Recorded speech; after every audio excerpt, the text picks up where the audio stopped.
They say time heals all wounds. They're wrong. I'm 75 now, and when I touch this side of my face, the scar still reminds me. Not of the pain. Not anymore. It reminds me of the power. Of the day a British officer thought he could destroy me, and how I buried him.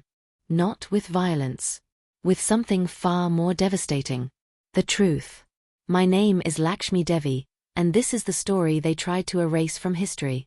The story of how a 16-year-old girl from a village no one remembers brought down a decorated military officer whose name was celebrated throughout the British Empire. If you've ever felt powerless in the face of someone in a position of authority, leave a comment below. You're not alone. But I'm getting ahead of myself. Let me go back in time. Back to 1947, the year India finally broke free from British shackles, but some shackles remained unseen, wrapped around our necks. I was born in a small village in Punjab, where wheat fields stretched like golden oceans and the air smelled of earth and possibilities. My father was a teacher, a rare thing in our village. He believed that education was the only weapon the poor possessed. He taught me English, math, history. He taught me that my mind was my fortress. Lakshmi, he would say, words are seeds. Plant them carefully and they will grow into forests that cannot be burned. I didn't understand that at the time. Now I do. When partition happened, our village was caught in the crossfire. Hindus, Muslims, Sikhs, we had lived together for generations. Suddenly, lines were drawn in our hearts. The British were leaving, but they left chaos behind as a parting gift. My father was killed in the riots of August 1947. A senseless death. He was trying to protect our Muslim neighbors when the mob arrived. They didn't care about his noble heart. They only saw betrayal. I was 16 years old and suddenly, I found myself alone with my mother and 2 younger brothers. The weight of survival fell on my shoulders like an iron yoke. Type strength, if you've ever needed to become strong when you weren't prepared. That's when he came into our lives. Lieutenant Colonel Richard Ashford. Even his name tasted like bitter almonds on my tongue. The British were officially withdrawing, but some officers stayed behind to facilitate the transition. That's what they called it. Facilitate. Such a clean, diplomatic word for maintaining control even as their empire crumbled. Ashford was stationed near our village, overseeing refugee movements and keeping order. He was 42 tall, with steel-grey eyes and a manner that suggested the world existed to serve him. He wore his uniform like a second skin, every button polished, every crease sharp. He was handsome in that cold marble way that certain men are. Handsome like a statue. Just as lifeless inside. He noticed me at the relief camp where I worked distributing food and medicine. I spoke English fluently, my father's gift, and I could read and write, which made me useful for record-keeping. Bright girl, he said to his adjutant, as if I weren't standing right there. As if I were a horse being appraised. Good bone structure, too. Quite striking despite the circumstances. I should have run then. But we needed the wages. We needed the rations. We needed to survive. For weeks, Ashford was almost kind. He praised my work. He brought me books, English novels, poetry. He asked about my education, my father, my dreams. I thought foolishly that he saw me as a person. That perhaps not all British officers were monsters. He created a space where I felt safe. Where I felt seen. This is what predators do. They study you. They learn what you hunger for, safety, recognition, hope, and they offer it like poisoned honey. If you've ever trusted someone who betrayed you, drop a below. It happened on a December evening, 1947. The air was cold, and fog rolled through the camp like ghostly fingers. Ashford asked me to stay late to help inventory medical supplies. His adjutant had the night off. The other workers had gone home. I should have known. God help me, I should have known. The storage room was in a building separated from the main camp. Isolated. Private. He'd chosen the location carefully. Everything he did was calculated. I'll spare you the details of what he said to me. Not because I'm ashamed, the shame is his, not mine, but because some darkness doesn't need to be spoken aloud to be understood. He was a big man, a military man. I was 16 and weighed perhaps 90 pounds. When I fought back, when I screamed, he clamped his hand over my mouth so hard I thought my jaw would break. "Quiet, you little savage," he hissed. "You should be grateful. Girls like you should be grateful when men like me pay attention." Grateful. That word echoes in my skull even now, 58 years later. If you believe survivors, comment, "I believe you" below. It matters more than you know. But that wasn't enough for him. The violation wasn't enough. When he was done, when I was crumpled on the floor bleeding and broken, he saw something in my eyes. Defiance, maybe. Fury. The promise of retribution. He couldn't tolerate it. There was a small coal stove in the corner, used to warm the room during cold nights. An iron poker rested in the coals, glowing orange-red in the dim light. "You'll never speak of this," he said calmly, almost conversationally. "Because if you do, I'll destroy what's left of your family. Your mother. Your brothers. I'll make sure they disappear. Do you understand?" I spat blood at his feet. His face changed then. The mask of civilization fell away, and I saw what lurked beneath. Not even anger, that would have been human. No, what I saw was cold calculation. Ownership. The absolute belief that he could do whatever he wanted with no consequences. He took the iron poker from the coals. "Since you can't be trusted to stay silent," he said, "let me give you something to remember your place." The smell came first. Burning flesh has a sickly sweet stench that burrows into your memory and never leaves. The pain came a split second later, white, all-consuming, erasing thought, erasing everything except the animal needs to survive. He pressed the iron to the left side of my face, from my cheekbone down to my jaw. Held it there for what felt like eternity. It might have been 3 seconds. Might have been 10. Time lost meaning. I passed out of the pain. When I woke up, I was alone in the dark, my face on fire, blood and burns and the ruins of my 16-year-old life pooled around me. This is hard to hear, I know. If you're still with me, comment, "Still here." Your attention honors what happened. I don't remember how I got home. My mother told me later that I appeared at dawn, half dead, my face wrapped in a torn cloth soaked with blood. The village doctor did what he could. No hospitals, no proper medicine, no skin grafts. Just herbs and prayers and hope. The burn became infected. Fever nearly killed me. For 2 weeks, I drifted between life and death, and honestly, death seemed like the easier choice. But I lived. The burn scarred over, leaving the left side of my face a twisted landscape of scar tissue. My eye was spared, but barely. The skin pulled tight, permanently distorting my features. I looked in a mirror only once, then never again for 5 years. My mother begged me to tell her who did this. I couldn't. Ashford's threat hung over us like an executioner's blade. One word, and my family would disappear. I'd already lost my father. I couldn't risk losing them too.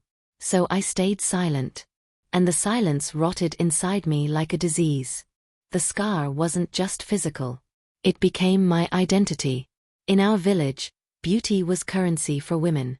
Marriage was survival. I'd been considered pretty before, not stunning but pleasant. Enough. Now, I was unmarriageable. Damaged goods. The liability. People looked away when they saw me. Children stared and pointed. The kindest called me that poor burned girl. Others whispered that I must have done something to deserve it. That I'd gotten too close to a cooking fire. That I'd been careless. Some suggested I'd tried to kill myself out of shame for some unnamed sin. The irony was suffocating. I was the victim, yet I bore the punishment while Ashford walked free, his reputation untarnished, his uniform still crisp and clean. If you've ever been blamed for something that was done to you, comment below. The world needs to hear your truth too. Watching him thrive. Ashford was reassigned to Delhi in early 1948. I heard through camp gossip that he'd been commended for his exemplary service during the difficult transition period. Exemplary. He was being celebrated while I hid my face behind a dupatta, unable to leave the house without being stared at like a circus freak. I learned that he had a wife back in England. Children. My daughter is my age. I wondered if he thought of me when he looked at her. I wondered if he thought of me at all. The answer, of course, was no. Men like him don't think about the people they destroy. We're just footnotes in their grand narratives. Obstacles overcome. Territories conquered. I spent 2 years in a fog of grief and rage. I stopped working. Stopped speaking much. I became a ghost in my own life. My mother was desperate. My brothers were growing, needing food, education. We were starving, not dramatically, but slowly, the way poor people do, one meal skipped at a time, one opportunity lost after another. One day, my younger brother, Ravi, came home crying. He was 12. Some boys at school had called me a witch, said our family was cursed, said he was the brother of a monster. He looked at me with eyes full of shame and pain and asked, "Didi, why did you let this happen to yourself?" That question broke something in me. Or maybe it fixed something. I realized I had 2 choices. I could let Ashford's violence define my entire existence, or I could reclaim my power. Not through silence. Through truth. My father's words came back to me. Words are seeds. Plant them carefully, and they'll grow into forests that can't be burned down. Ashford had tried to burn me down. But I was still here. Scarred, yes. But alive. And alive meant I could fight back. Type fight, if you've ever found strength in your darkest moment. I started reading everything I could find about British military law, about the legal system, about politics and justice. I went back to my father's books, stored in trunks, covered in dust. I read British newspapers discarded by officers. I listened to radio broadcasts. I learned that Britain was under international scrutiny. The empire was crumbling. India was now independent. There was pressure to appear civilized, ethical, just. I learned about documentation, evidence, witnesses, corroboration. Most importantly, I learned about public opinion. About shame. About reputation. Ashford's power came from his position, his rank, his respectability. He was a decorated officer from a prestigious family. Take away the respectability, and what was left? Just a violent criminal. I couldn't go to the police. They were still mostly British or British-trained, loyal to men like Ashford. I couldn't go to military authorities. They protected their own. I couldn't hire a lawyer. I had no money. But I could gather evidence. I could find others. I went back to the relief camp, now under Indian management. I asked careful questions. I listened to women's stories. And I found them, 3 other women who'd been assaulted by Ashford. One was a nurse, married, who'd never told her husband out of shame. Another was a younger girl, 14, who'd become pregnant and miscarried. The third was a widow who'd reported it and was dismissed as a liar seeking attention. We were 4. 4 voices that separately could be ignored, but together might create an echo too loud to silence. Survivors, you are not alone. Comment together, if you believe collective truth is powerful. I needed someone with a platform. Someone brave enough or hungry enough to publish a story that would make enemies. I found him in 1950. His name was Vikram Mehta, a young journalist working for an Indian newspaper trying to establish itself post-independence. He was ambitious, idealistic and angry. Angry at the British, at corruption, at injustice. Perfect. I approached him at his office, my face covered. When I revealed my scar and told him my story, I watched his face carefully. I saw shock, then pity, then, most importantly, I saw rage. "I'll need proof," he said. "I'll need more than just your word." "I have 3 other women," I told him. "I have dates, locations, details. I have the name of his adjutant who arranged the duty rosters. I have medical records from when I was treated. I have everything except witnesses to the act itself. But what rapist commits his crime in front of witnesses?" He leaned back in his chair, studying me. "This will destroy him. But it might also destroy you. People will say terrible things. They'll dig into your past. They'll call you a liar, a whore, a woman scorning a man she couldn't have. Are you prepared for that?" "I've been living in hell for 3 years," I said. "I'm not afraid of what people say anymore. I'm afraid of staying silent." Vikram and I worked for months. We documented everything. We interviewed the other women, carefully, respectfully. We gathered medical records. We found the duty rosters that proved I was alone with Ashford that night. We found his adjutant, who'd since retired and was bitter about his lack of pension. After some persuasion, and a small payment we scraped together, he admitted that Ashford had a reputation among the men. That women often worked late alone with him. That complaints had been made and buried. We tracked down 2 British privates who'd been stationed at the camp. One refused to talk. The other, drunk in a bar in Bombay, admittedly he'd heard screaming that night. Admitted he'd been told to ignore it. Admitted he'd felt guilty ever since. Officer's business, he said, staring into his whiskey. We were told it was officer's business. I was 19. I didn't know what to do. We had our story. Now we needed to time it perfectly. Justice takes time. If you're fighting for truth right now, comment persisting. Keep going. Ashford had been promoted. He was now full colonel, being considered for a prestigious position in the British Foreign Office. His star was rising. There was going to be a ceremony in Delhi in November 1950. Awards, speeches, press coverage. Ashford would be there, being celebrated as a hero of empire, a bridge between old and new India. That's when we would publish. The article ran on the front page on November 3, 1950. The headline, Decorated British Officer Accused of Rape, Torture by 4 Indian Women. Vikram had written it carefully, factually, including every piece of evidence. He included sketches, I wouldn't allow photographs, of my scar. He included testimony from all 4 women, the adjutant, the British private. He included Ashford's photograph, tall, handsome, respectable in his uniform. The contrast was deliberate. The monster looks like a hero. That was the point. Within hours, other newspapers picked up the story. The Indian press was hungry for stories of British misconduct. It fed the post-independence narrative that we'd been right to demand freedom. The British press initially ignored it, but British citizens living in India sent copies home. Questions were raised in Parliament. Ashford issued a statement calling it vicious slander by vindictive individuals seeking compensation. His lawyers threatened to sue for libel. We expected that. We were prepared. The truth is a battle. Comment truth wins if you believe it eventually does. But then something unexpected happened. Other women came forward. Women in other regions where Ashford had been stationed. Women who'd stayed silent because they thought they were alone. We weren't alone. By the end of November, 11 women had come forward. 11 testimonies spanning 6 years, 3 different postings. This wasn't an isolated incident. This was a pattern. A predator protected by his position. The British government couldn't ignore it anymore. An inquiry was launched. Not because they cared about us, let's be honest about that, but because the international embarrassment was too great. India was now independent.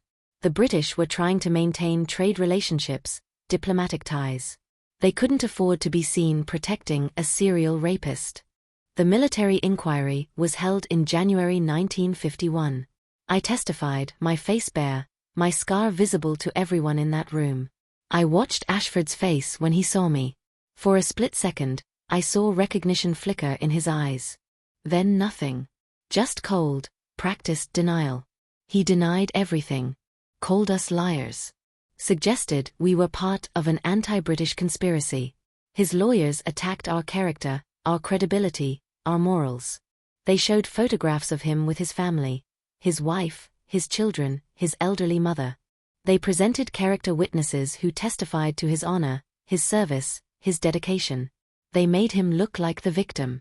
But they couldn't explain away 11 women. 11 separate testimonies with consistent details. Medical records. Witnesses who'd heard or seen things. The evidence was overwhelming. Survivors are always questioned. Always doubted. If you fought to be believed, comment, I see you. On March 15, 1951, the inquiry concluded that there was sufficient evidence of serious misconduct to warrant dismissal from service. Not a criminal trial. Not a prison sentence. Just dismissal. He didn't go to jail. He went home to England, stripped of his rank and pension, but free. The newspapers called it a landmark case. They called me brave. They called it justice. It didn't feel like justice. It felt like surviving. But I watched his face when the verdict was read. The way his skin went grey. The way his hands trembled just slightly. The way his wife turned away from him, her face cold with fury and humiliation. I'd taken what he valued most, his reputation, his respectability, his power. He'd tried to mark me as worthless. Instead, I'd marked him as exactly what he was. Ashford returned to England in disgrace. His name became synonymous with colonial abuse. He never worked in government again. His wife divorced him, rare for that era, but she couldn't bear the shame. He died in 1968, alone, forgotten, his name a footnote in the history of empire's decline. I heard about his death years later and felt nothing. Not satisfaction. Not joy. Just a quiet acknowledgement that the world was slightly better without him in it. I never married. The scar saw to that, or so people assumed. The truth is, I chose not to. After what happened, I couldn't bear the thought of belonging to anyone. Instead, I became a teacher, like my father. I worked with girls, especially poor girls, girls from villages, girls with scars, visible and invisible. I taught them English, mathematics, history. But mostly, I taught them that their voices mattered. That silence protected abusers. That speaking up was powerful even when it felt impossible. I'm 75 now.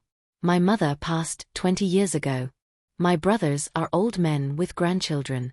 They're proud of me, I think, though they never quite understood why I fought so hard. The scar is still here, faded but present. Sometimes young people ask about it. I tell them the truth. All of it. If this story changed something in you, comment below. Stories only matter if they're heard and remembered. Here's what I learned in 75 years of living. Power wants you silent. Power wants you ashamed. Power wants you to believe you're alone, that speaking up is pointless, that justice doesn't exist. But power is also fragile. Reputation is fragile. The moment you speak truth to power, you expose the cracks. Ashford thought he could silence me with pain, with threats, with a burning iron pressed to my flesh. He thought he could mark me as nothing. Instead, I marked him. With words. With truth. With the forest that grew from the seeds my father taught me to plant. They can burn your face, but they can't burn your voice unless you let them. I didn't let them. I'm telling you this story not for pity. I don't need your pity. I'm 75 years old and I've survived things that would have destroyed weaker people. I'm telling you this because somewhere out there, someone is being hurt. Someone is being told to remain silent. Someone is being marked, literally or metaphorically, and being made to believe they're powerless. You're not powerless. Your truth is a weapon. Use it. My name is Lakshmi Devi. I was raped and tortured by a British officer when I was 16 years old. He tried to destroy me. I destroyed him instead. And I'm still here. If you believe survivors should speak their truth, comment speak below. Share this story with someone who needs to hear it. The more we speak, the less power they have.